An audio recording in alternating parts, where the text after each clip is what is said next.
All right, so Bryce DeFigurito, Nathan Nanenga, Tim Jenkins, and Matt Snyder will be giving our presentation.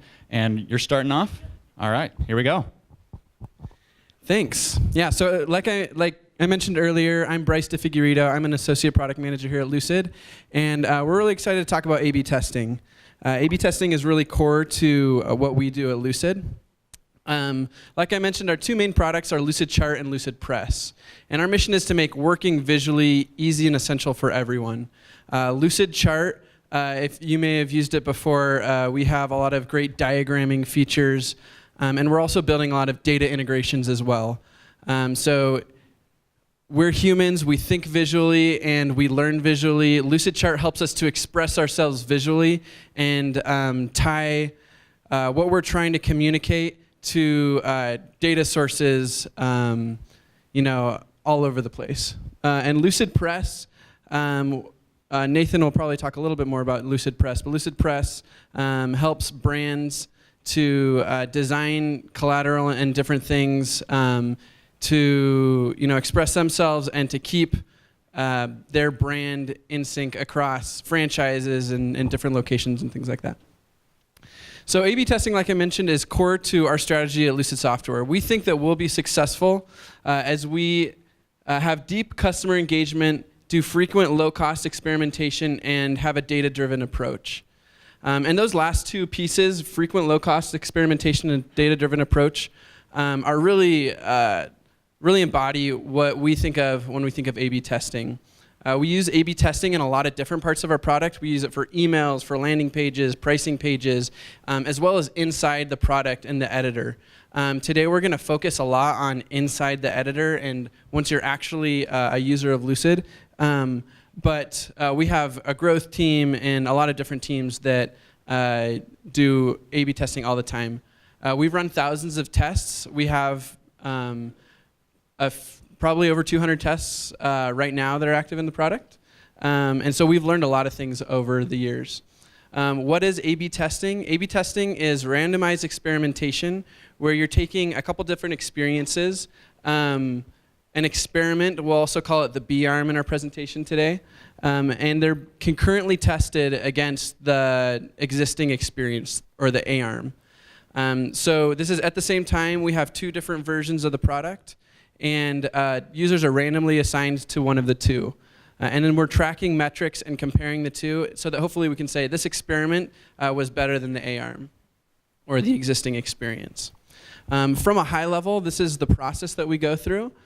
We develop some kind of hypothesis. And this could be that if we update the login flow some way, that's going to help more users to get into the product more frequently.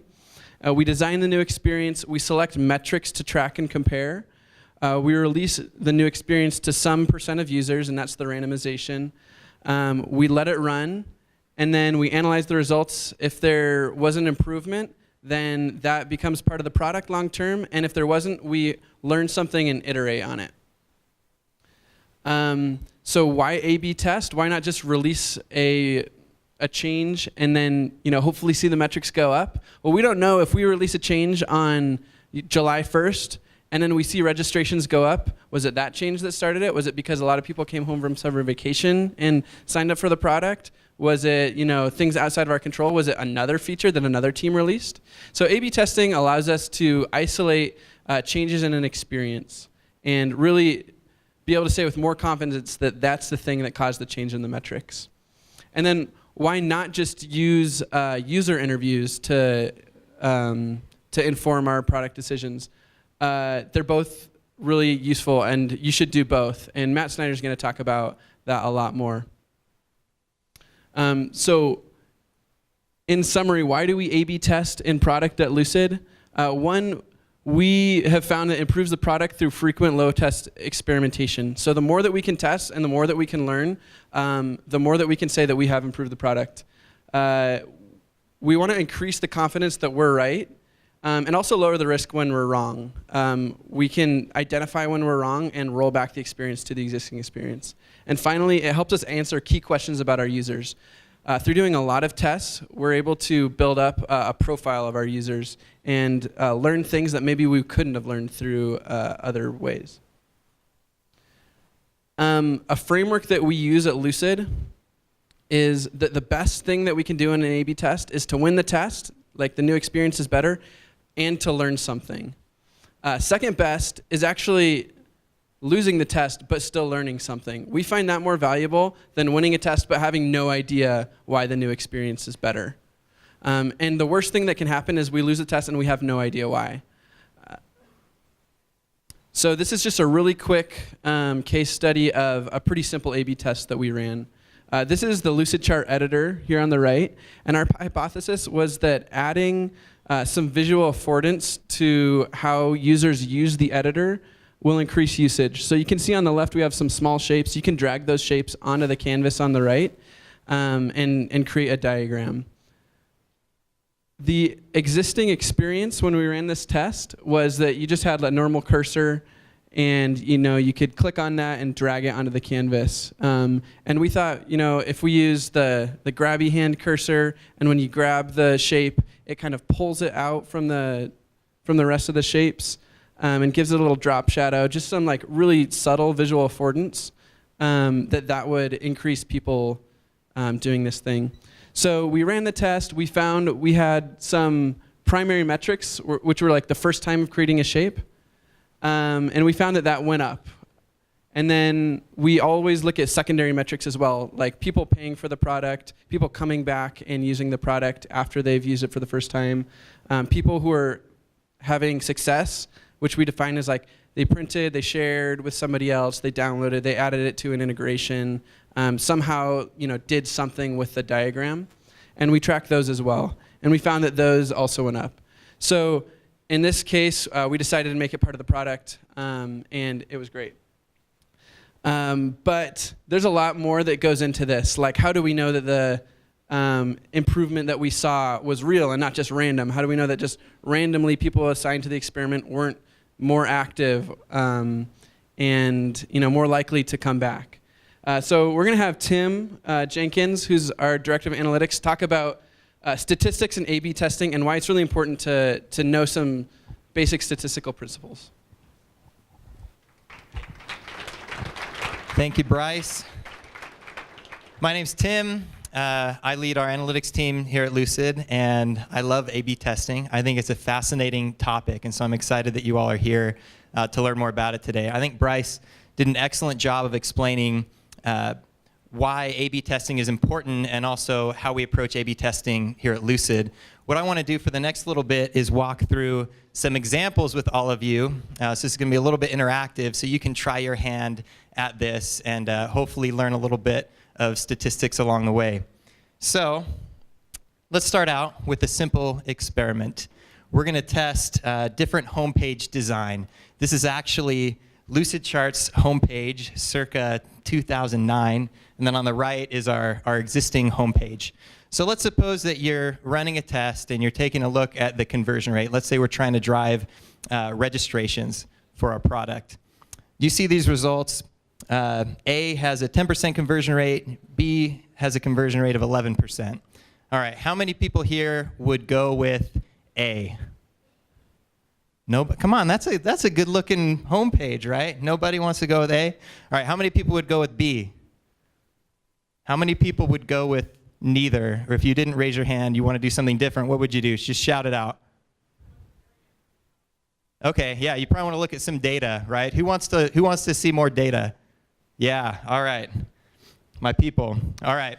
So that's the right answer. Ask for more data. And let's suppose that there's two different scenarios. In scenario one, we had 1,000 visitors to each of those home pages. 100 of those people in the A arm ended up converting, 110 people in the B arm. So still 10%, 11% conversion rate. In scenario two, instead, we have 10,000 visitors to each of those home pages, but still the same conversion rate. So given these two different scenarios, how many people are comfortable calling B as the winner in scenario one? You guys are catching on quick. How many people would be comfortable calling B as the winner in scenario two? How many people, you want more data? Is that, all right, so what would you do if you're not ready to make a call, or what's your intuition tell you, or what would you look at? Someone want to shout out what they're thinking? You guys are just too scared to raise your hands now. Yeah.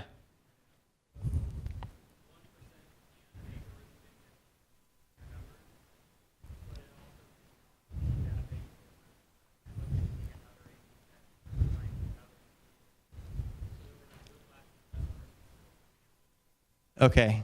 So it feels like, maybe this difference isn't big enough that we trust that it's real. How many? So some of you raised your hands saying that you'd be more comfortable calling the test in scenario 2. Why is that? What's different about scenario 2 compared to scenario 1?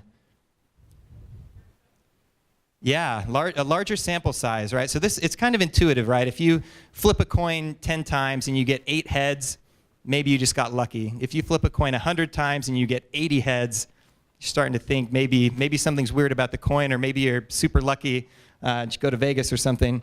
So yeah, we kind of have that intuition, and there's a name for that in statistics, for this measure of how likely something would be due to random chance versus a real effect. Does anyone know? It's related to confidence interval.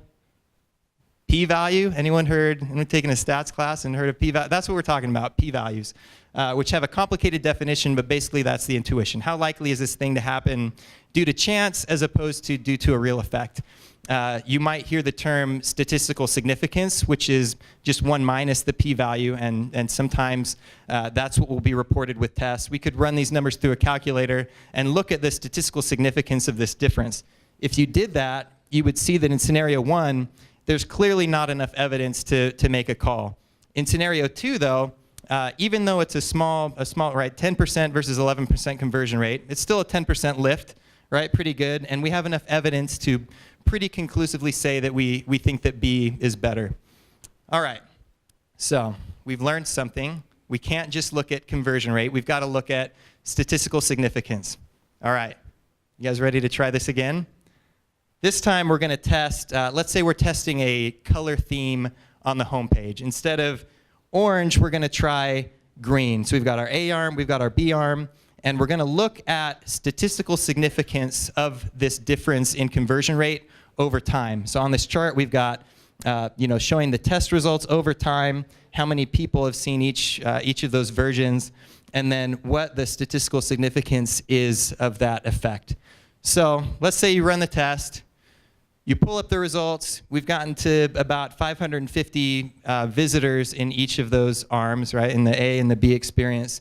And we're at, above 95% statistical significance. And it looks like, B is crushing A in terms of conversion rate. So how many in this situation would go with A? Hopefully no hands. How many people would go with B if you saw these results? Good, all right, got some hands. How many people want to do something different? How many people want to let the test keep running? All right. Okay, let's let the test keep running and let's see what happens. We let the test run. We get up to 1,000 visitors in each arm. And what happened? Our effect went away. The lift isn't there anymore. And it turns out that the conversion rate of each of these experiences was exactly the same. And I know that because this is a simulation that I wrote. So the underlying conversion rate is 10% in each case. And so what happened, right? Didn't we followed all the rules, we got statistically significant results, but it turned out to be a false positive, right? We thought there was an effect when in reality there was no difference. And that happens, right? There's uncertainty in measurement. That's why we have statistics. And in fact, what percentage of the time would you expect this to happen? In other words, to think that there's a real effect when in fact there is no difference. Any guesses? 5%, right? It turns out to be exactly related to your p-value or your whatever significance threshold you pick, you think. So it turns out that is only true if you check your test one time. As soon as you check your test multiple times, that guarantee goes out the window, which is kind of mind-blowing, right? In fact, if you were to repeat this test many, many times, how many times would you falsely pick a winner when in fact there's no difference between the two experiences? Well, if you pick a sample size in advance, and then when you get to that point with the test, you make a call, you get exactly what you would expect, which is 5% false positive rate. However, if you stop the test whenever you reach statistical significance, that false positive rate will skyrocket, in this case with these numbers, up to 32% false positives, right? Thinking that there's a difference when in fact there is no difference between the two arms of the test. All right, you all with me so far? So we've learned a couple things. We have to look at statistical significance, and we also only get to check once, right? We don't want to stop the test as soon as it reaches significance.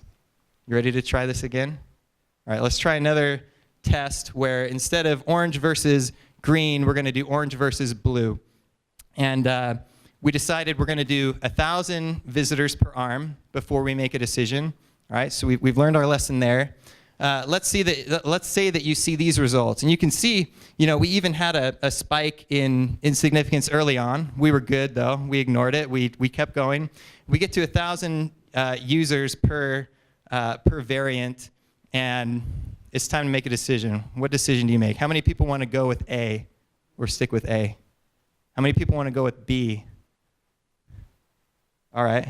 How many people want to do something different? And what do you want to do? Keep going? Who wants to let the test keep running, right? We know we're only supposed to check once, but let's say we decide to keep this test running. And we're going to run it all the way out to 10,000 users in each arm of the test. If you do that, here's what you see. Weird. So, it definitely looks like B is better in this case. And it turns out it is. The actual conversion rate of B was 12% versus 10% for A. So what happened? Well, what's at play here is a concept called statistical power, which is your ability to detect an effect if one actually exists. And it turns out that, as you probably imagine, the power of your test goes up with the sample size. So the higher the sample size of your test, the more power you have to detect a difference if one is there. And this turns out to be quite important as well. If we were to repeat this test 1,000 times, how many times would we be able to find the winner? So in this case, it's a 20% lift in conversion rate from 10% to 12%. If we run the test out to 10,000 people per arm, we find the winner almost every time, right? In fact, that may be overkill. We could probably get away with a smaller test. If we stop the test at only 1,000 people in each arm, we'll only find the winner 30% of the time. Most of the time, we'll miss it. It'll look like there's no difference. So, kind of crazy, but these rules end up being pretty important. One, not using significance as a stopping rule, and number two, not running an underpowered test. If you don't see an impact, it may not be that it's because there's not actually an impact. It could be because your test didn't have enough power to find that difference. So hopefully you've learned something. There's plenty of resources, articles, tools out there. Happy to talk about this as well. And now I think Nate's going to come give some real world examples of this. So here you go, Nate.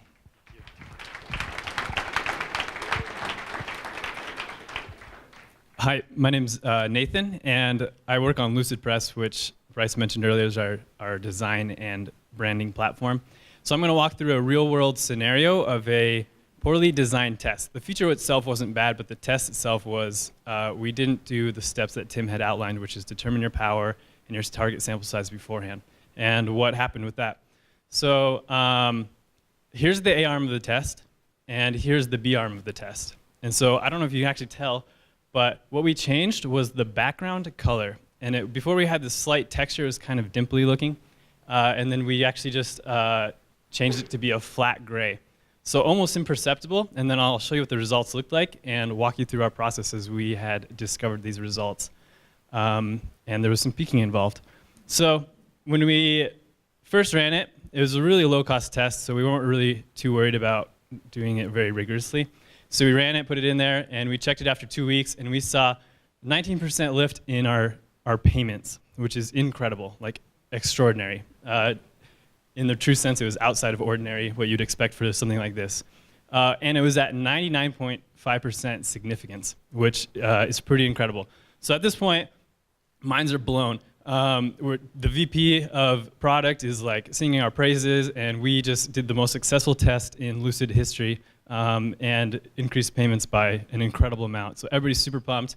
We decided to let it run a little longer because it's like, whoa, 19% is pretty incredible.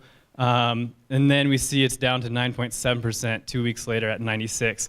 At this point, we're still feeling pretty good. 9.6 is an awesome lift still. Super low cost test, super great lift. Everybody's pumped. We're still happy. We decided to check it 2 or 3 weeks later again. Now it's at 3.5% and 81% significance. And at this point, we are trying to backtrack. So everybody was super pumped out about us before. Now we're hoping that nobody's going to ask us about this test because we don't want to actually explain that what we said was awesome is not truly awesome anymore. In fact, there's virtually no difference. And then as you can see, as we let it run longer, down on the bottom right, there's virtually no change, which is what we would have expected originally. So by peeking at this test, and remember, this is happening, we didn't see the end result. All we saw at the beginning when we were looking was these incredible results. We didn't know it was going to go down. So every time we're peeking and looking at this and it's underpowered, we are seeing that, hey, we're doing awesome, but the reality is we didn't have enough people in our sample size to actually determine if we were doing that amazing job. And so this caused some controversy among the company in which we were discussing A/B testing. We were talking about the results that we had. And one of the engineers was so flabbergasted by this that he decided to run what we call a ghost test, which he sets up a test where there's an A arm and a B arm, that there is absolutely no difference. Everybody's getting the same experience. And so, yeah, as you can see, we're not pleased by this.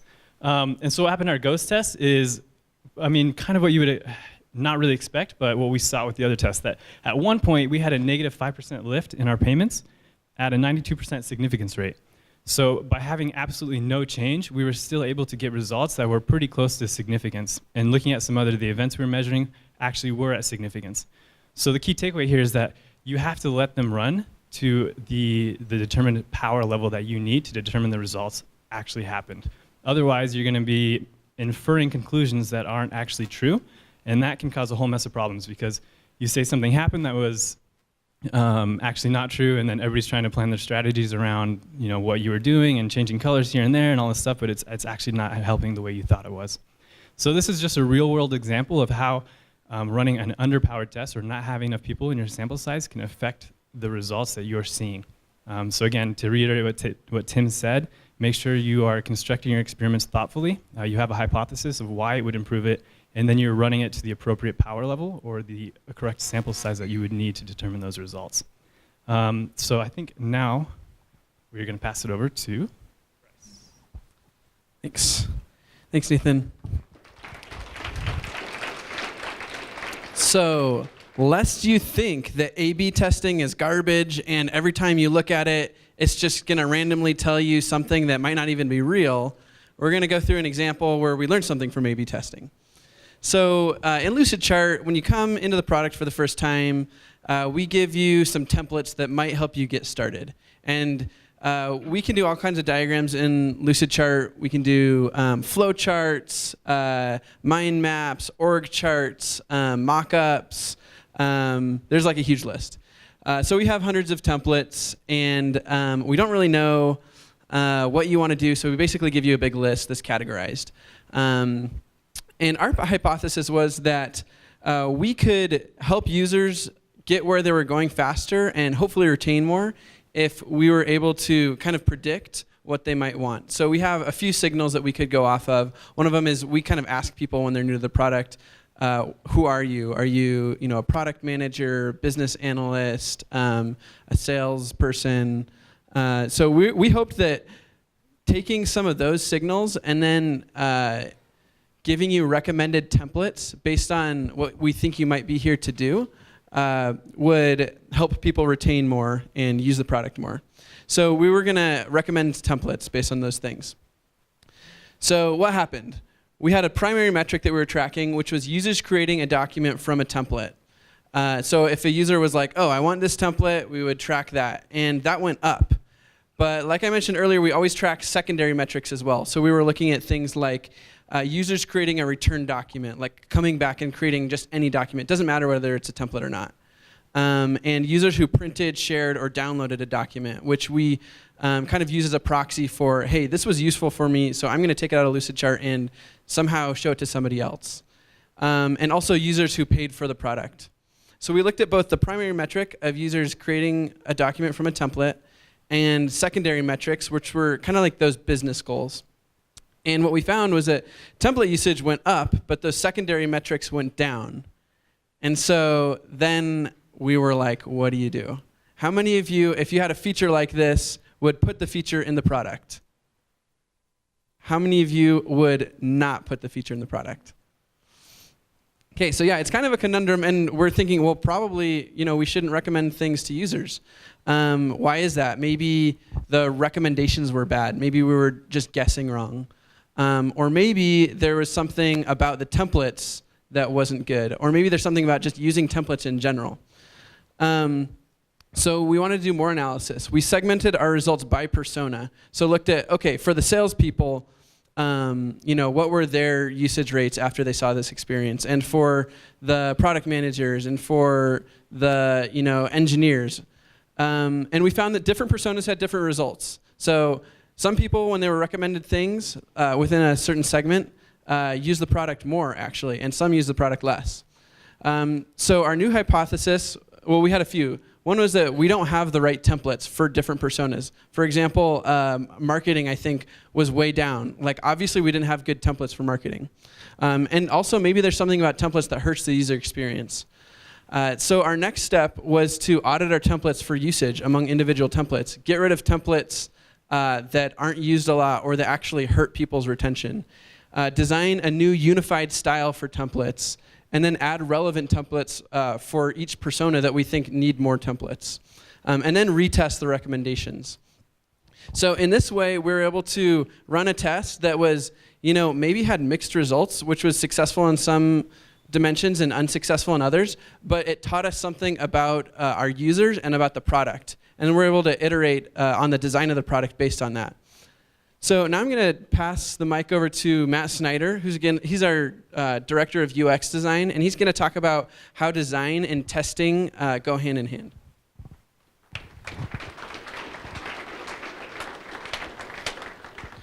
All right. Bryce is going to be my Wizard of Oz on a couple of slides, so I'm not fiddling with some content to show you. You've learned a little bit about A/B testing. You've seen some use cases. One thing that we've had to do at Lucid is learn how to take this tool for testing and apply it to our design and product development process, right? A lot of people, or it's really easy to look at A/B testing and say, oh, it's that thing we do after we've designed everything. And you cross your fingers, see what sticks, or what wins, and kind of course correct from there. But really, using a tool like this has an impact on the process and the way you design. I want to share with you how that kind of has worked out for us at Lucid, because we've had to find ways to make that work for us because our product is unique and the things we're testing and learning are unique. So I want to take a step back and talk about the scale of design first. And this will make sense in just a minute. Here's my metaphor for the scale of design.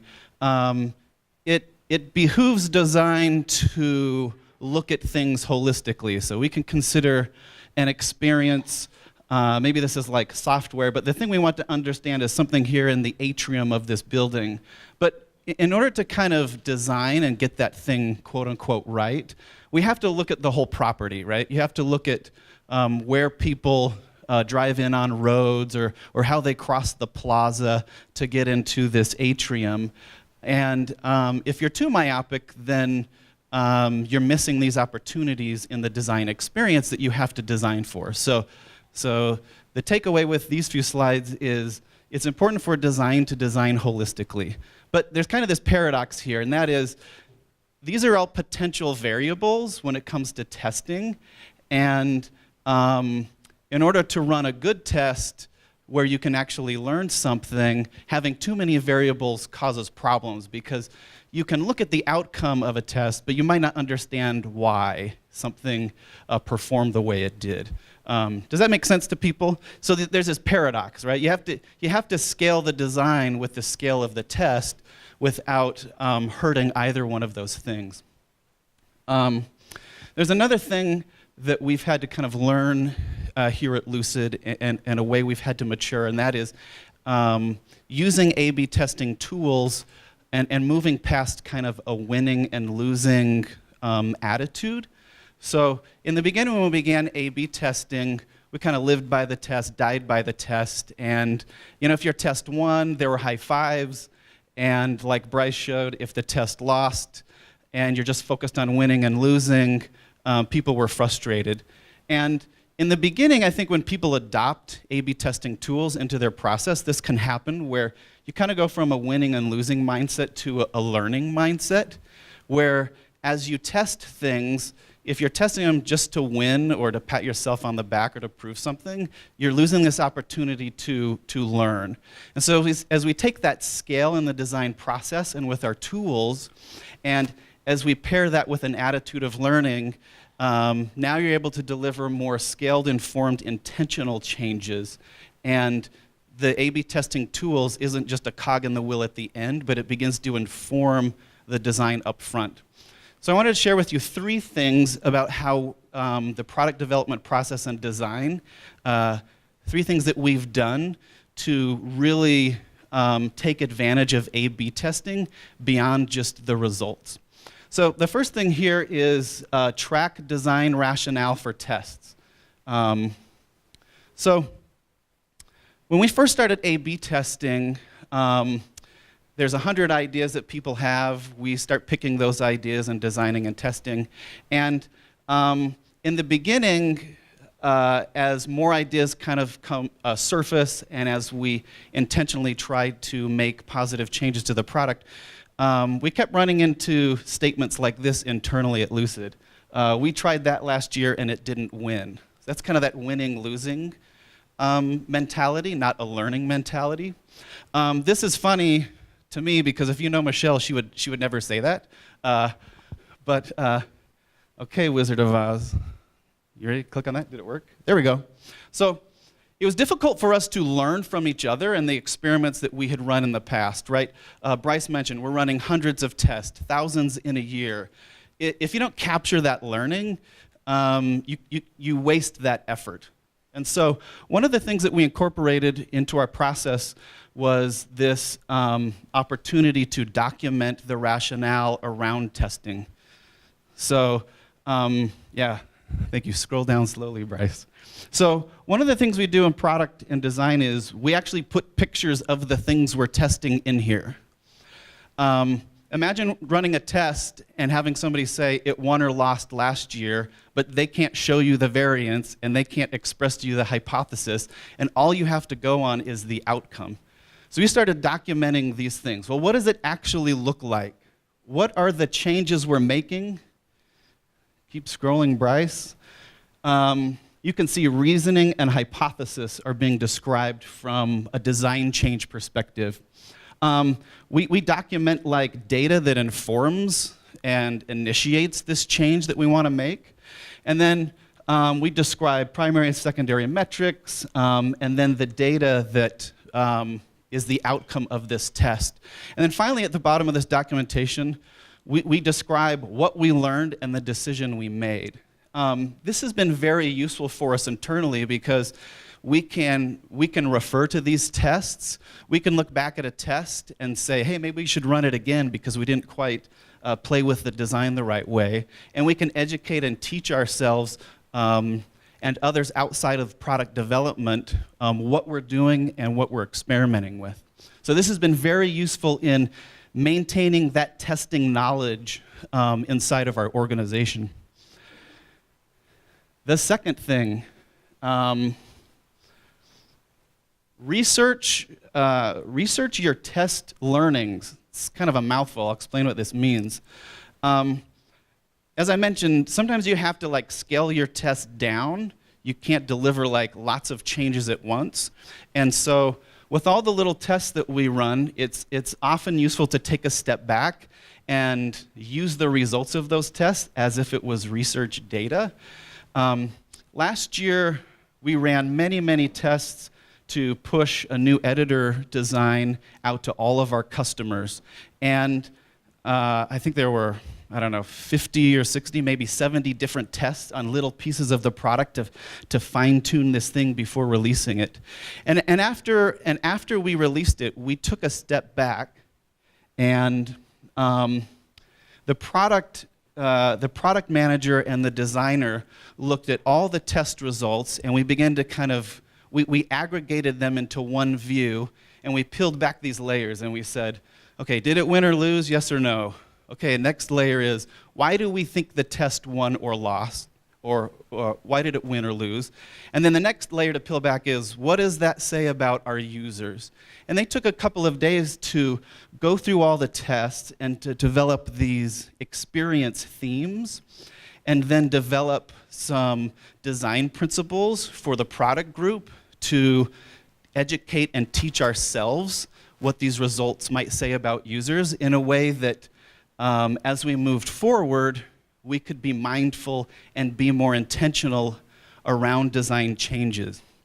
I don't know if everyone can read this. It says, this is one of the learnings. Users interact more with features when the features make sense in the user's workflow. That's not like mind-blowing, but in our product, that's a difficult thing to track because we have a single-page app, and you can do so many things in one view.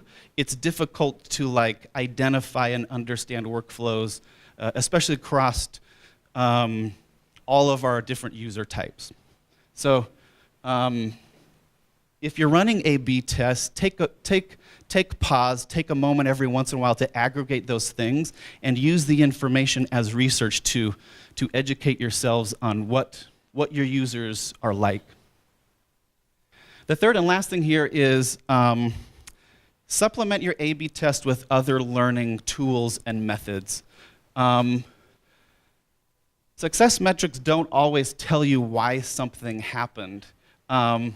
We're developing more tracking features that can reveal some of the why, but simply looking at the results, win or loss, doesn't often tell you why. And if your goal is to learn, sometimes you need other tools.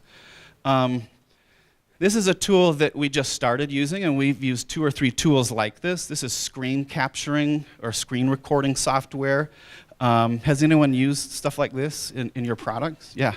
So Hotjar allows us to essentially record one of those branches in a test so we can actually watch and see how users move around that experience. Here's kind of a close-up of a video. It also allows you to track mouse movement and clicks. So you probably heard some of the stories from Nathan and from Bryce, and got a sense from Tim that a lot of things can happen in a test.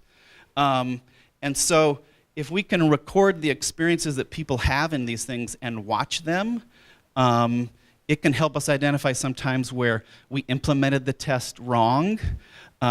Sometimes we've observed users clicking 2 or 3 times in a particular area, and we find a button's not working, right? That might bring down the results of a test. Or you might see examples where different test experiences are unintentionally blending for users, so they're getting kind of a dirty test. But if you can watch and see how people behave and pair that with the outcome of the test, you're able to walk away with more learning and more knowledge. I think Bryce is going to talk now about some other tools to use, and then that's a wrap, right? Thanks. Thanks. So how many of you have never run an A/B test? Anybody? Okay, a few. Okay, so we wanted to talk about, if you've never run an A/B test or you're just new to it, what can you do right now to get into it? So Tim talked a lot about statistical significance, making sure you have enough power and things like that. There's a guy named Evan Miller, and he has a really great calculator to just decide how many people should you have in any given test. And basically you say, what's our baseline conversion rate? How much effect do we want to be able to detect? And then it'll tell you how many people you should have in your test to be able to detect that. We use KISS Metrics, which is a tool for tracking the tests, and we use it to, like those graphs that Nathan was showing came from KISS Metrics, and we also pull data out of it and then do more analysis on it, like in Excel. We also have an A/B test analysis template, and all of these things we're going to put in the Product Hive Slack. So another plug for Product Hive Slack. And this helps us to look at the metrics and then automatically calculate some of those things like significance. And we use Google Docs, so it will kind of live there forever.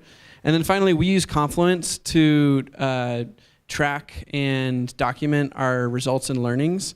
But you could use Google Docs or whatever your company uses for like a knowledge base or repository for information. But we found that this is extremely important because as we hire new people who weren't around when we ran these tests, they can go back and basically get all of the benefit of all the learnings from tests that we've run years in the past.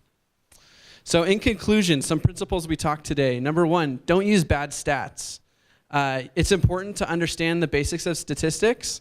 You don't have to be a stats major, but you do need to know enough to run tests for as long as you need to for the power that you want. So don't just use statistical significance as a stopping rule, and don't run underpowered tests. Incorporate testing in your design process. Test to win, but also test to learn. And aggregate test learnings to better understand your users. And finally, document results and learnings. An A/B test is most powerful when it guides your future design efforts. So thanks for coming. We hope you learned a little something about A/B testing. I think we're going to take some questions now. So maybe like Tim and Nathan and Matt could come up here in case you have questions for them. And thanks.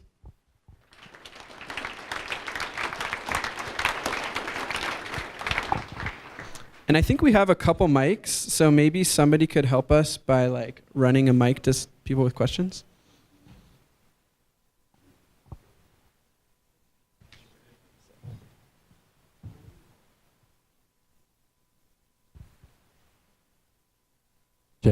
Check. There we go. So when you design your Confluence pages for your product team, any best practices? I'm working on some of that stuff right now.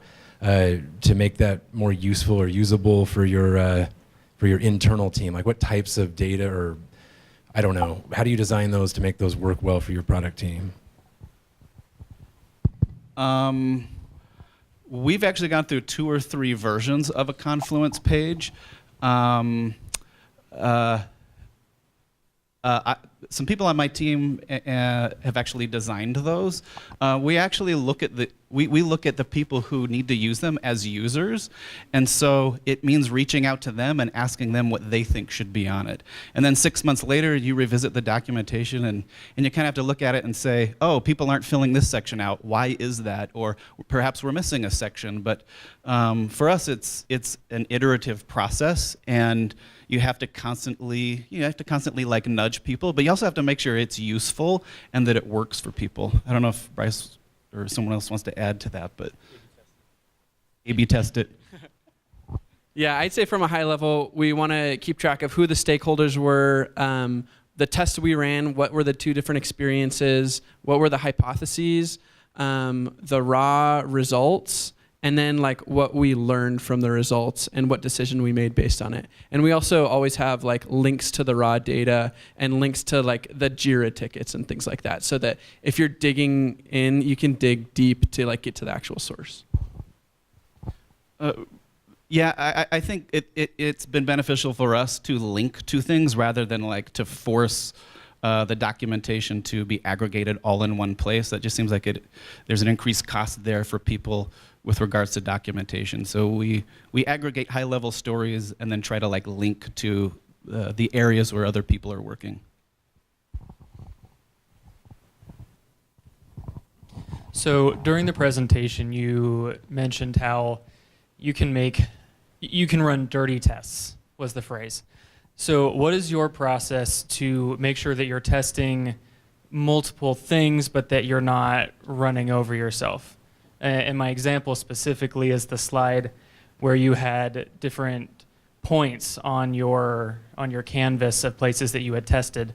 Do you wait for every test to finish, which takes, it sounds like, a month or a few months to run, or are you doing multiple tests at the same time that overlap?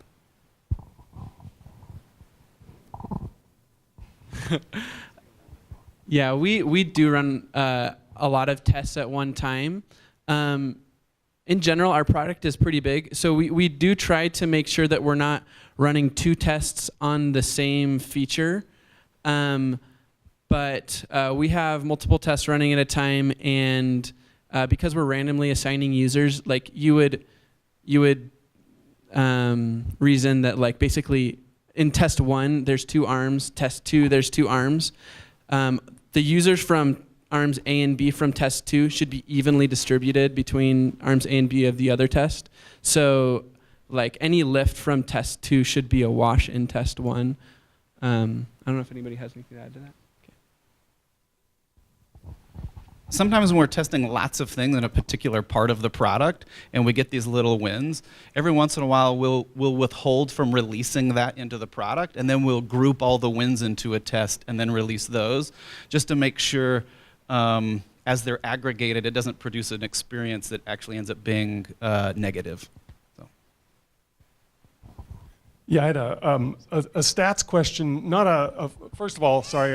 Thank you all very much. This is really some cool stuff. You've done some amazing things. Statistically, not anecdotally, but statistically, how do you account for the fact that every one of your users over time gets mudslinged at them? Are you weeding out users that don't want to be tested against, or how do you provide an experience for a user that's not a continuously changing experience, so that statistically you're not losing when it wasn't a loss, it was just the sheer fact that you keep changing everything all the time? Yeah, that may be more of a design question and kind of a testing philosophy question than a stats question. When do you want to take that? I think it's more of a Nathan question. Yeah, so part of it, at least on Lucid Press, we have actually segmented our customer base into people who are less valuable and people who are more valuable. So we have individual users, and then we have enterprise level users who are paying us a lot of money. And typically when we are testing things that are very drastic changes, we will test first only on the lowest value customers. So there is probably some annoyance to them, but we are actually willing to sacrifice some of that to get the information that we need. And then once we establish that it is an improvement, then we develop a plan to roll it out to our more valuable customers. And on the chart side, we actually only test most features for new users first. So if we tested every feature for all users, they'd see all the tests and it would constantly be changing and they might have some whiplash. But since we only test for new users first, at most you'll get like one experience change. Like you'll get some experience when you start as a new user, and then like either if the test wins, like you'll stay with it if you were on the experiment, or if it loses, you'll get rolled back. So we're only going to change the experience once for those people.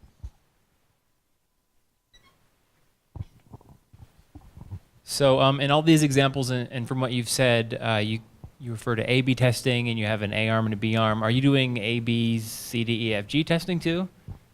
Yeah, so like we call it A/B testing. I think the more general term is like multivariate testing, but we do tests with more than 2 arms. Yeah, it's a little more complicated. Hi, my name is Jonna, and I have a question for Tim. When you're talking about A-arm versus B-arm, and say A-arm results in like a 10% conversion rate, B-arm is an 11%, and it's significant. That's a 1% increase. So at what point do you do kind of like a cost analysis where is it going to be worthwhile to implement the cost of implementing B-arm over, you know, just maintaining it at A until maybe something better comes along? Does your team do that? At what point does that happen? Yeah, that's an interesting question. I mean, I would think that a lot of the cost has already been incurred, right? You've designed the experience. You have to get it to a point where you're comfortable rolling it out to users. So once you've picked a winner, I don't think there's too much additional effort to turn it on for everyone. But I do think that means you need to be very deliberate about the tests that you go after, right? You don't want to spend 2 months working on something that's going to produce, you know, some tiny change. And on top of that, take you months before you're going to reach significance to find that change. So I think it starts even before you've rolled out the test and thinking about, is there a case for why we think this is a better user experience, right? And not just randomly going on your web page and changing every color of every button to try it out, but actually having some philosophy in mind about why this experience is going to be better for users, and then deciding that you believe that there's enough of a lift that it's worth the investment. By the time you're testing it, that investment's probably already been made. So is that helpful? Yeah, that answers a lot of the question. But then do you do a lot of wireframing before that point, maybe with a smaller group of users that you bring in? Or how do you decide, like, oh, we have a good theoretical? Worth the investment? Yeah. Do you, one of the PMs or? I think it depends on the scale of the thing that you're designing and changing, right? A simple example might be last year earlier in the year we redesigned a lot of new icons.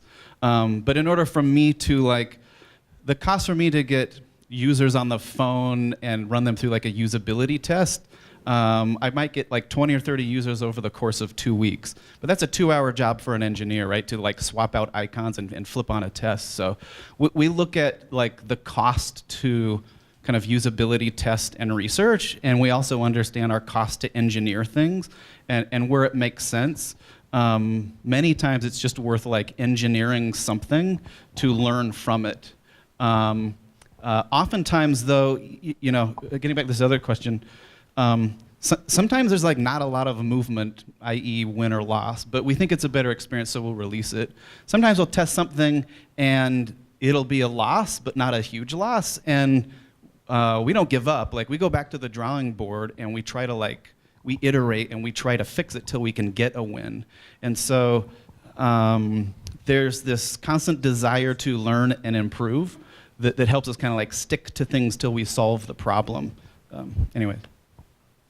All right, let's take 2 more questions, and we'll go. So I think there's one. Vicky. I was going to make one other comment on that just very quickly. Another thing that we often do is what we call a smoke test, where maybe we're thinking about investing in some big feature before we actually invest engineering resources to do that. Maybe we'll put something in the product that's like a button someone can click if they were going to try that out, and then maybe we'll say like, coming soon, right? And that way we can gauge interest and see if there's actually people interested in it before we invest a bunch of work to try and build it. So that's another approach that we sometimes use. Hi, I'm Matt Laguerre, and I actually wanted to follow up on what you just said. So when you lose, right, and you keep iterating, what is the process to follow up on that loss? So let's say you've lost, you want to find the correct solution. What's the heuristic? Do you wait X amount of days? Do you have a bunch of ideas in the pipe? Can you just walk us through what happens after you lose a feature?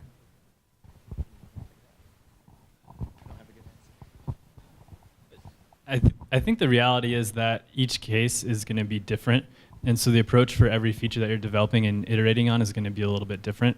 Some of these tools we mentioned, such as like these screen capture tools, can potentially provide insight into why something might be happening and how we can iterate on that as well. Typically, when we're looking at something, we are trying to identify early on what the weak points of the experiment might be, or the feature, and then we pay special attention to some of those areas. But again, I think case by case, it's just going to be different every time, and it's difficult to say in a standardized way how that might play out. Okay, one more.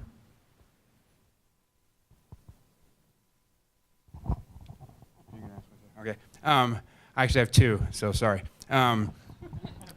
Most of the examples you were giving were small change versus small change, right? Have you ever done, this is the first question, have you ever done larger change versus larger change, and maybe talk about that a little bit? And then can you also describe, like, man, we did this A/B test, this was the best one we ever did, we were so stoked we did it. We couldn't even imagine our world without having done this test, it was so impactful, kind of thing. Changing the background.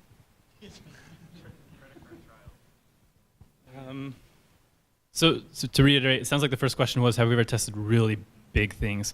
And so typically the bigger the feature and the more risky the experiment might be in terms of cost of development, we're putting a lot of time up front into researching what might go on.